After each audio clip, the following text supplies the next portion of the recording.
What's up, welcome back to Nowstalgia. Dave here with ITZY's 9th EP, Gold. This is ITZY's second release of the year following Born to Be, and Gold includes all the Born to Be songs re-recorded featuring 5th ITZY member Leah, who has rejoined the group after a 10-month hiatus to focus on her health. So in reality, ITZY's Gold is 6 brand new songs. Unfortunately, ITZY's 9th EP, Gold, is a big miss. I'm really disappointed in this release, and unfortunately, I think it's just hard to have confidence in ITZY's releases project by project. There's just no consistency with this group. I think they're sonically all over the place, sometimes in a good way. You know, I think they had some highlights earlier this year, they had some highlights last year, but there's never anything cohesive and consistent about this group, and it's hard to continue to be excited about their output given the deluge of competition they now face. More and more K-pop groups continue to debut that are popular, critically interesting, or both. And ITZY is, I think, in real danger of being left behind. At this point, too, I'm starting to worry about what the future even holds for this group. You know, they have less than 3 years left on the original contract with JYP, and NMIX has already debuted out from under them as well. It's just really hard for me to grasp, like, what is the ITZY project these days? And that's, again, hard for me to say because I am a big fan of the best of their work. Ultimately, the tracks on Gold are bland for the most part, just really don't grab you. I think there's weak choruses, uninteresting verses.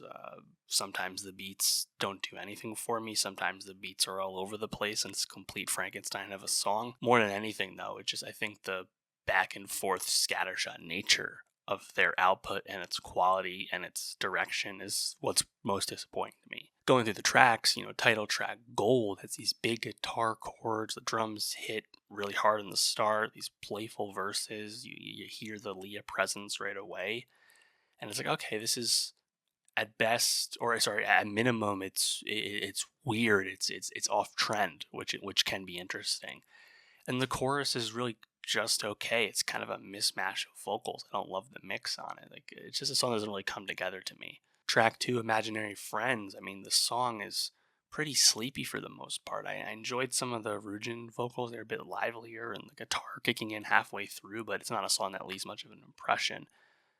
Track 3, Bad Girls Are Us. This is just like a weaker version of a song they've made before. Like, the hook is decent, but again, it doesn't really stick in your ear at all. Supernatural, I found pretty dull, honestly.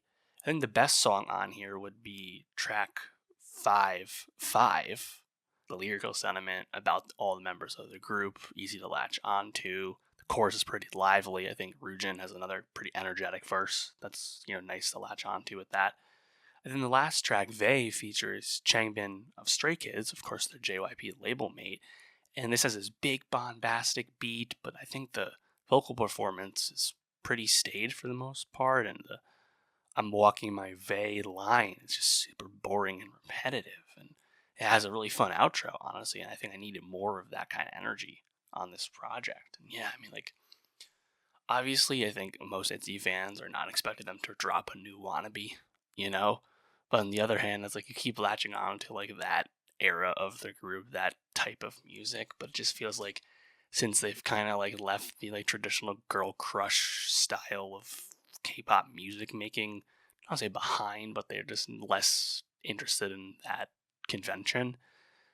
It's just been a lot of stuff thrown at the wall. You know, think of songs like Cake, for example.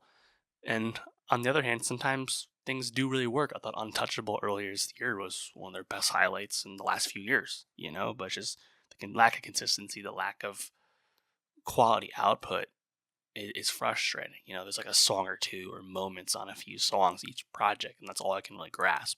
And that's just not good enough with how competitive and strong their competition is right now. Let me know, though, are you disappointed in ITZY's Gold like me? Did you like it more? Either way, let me know why. And for more music reviews, more K-pop reviews, subscribe, and I'll see you next time.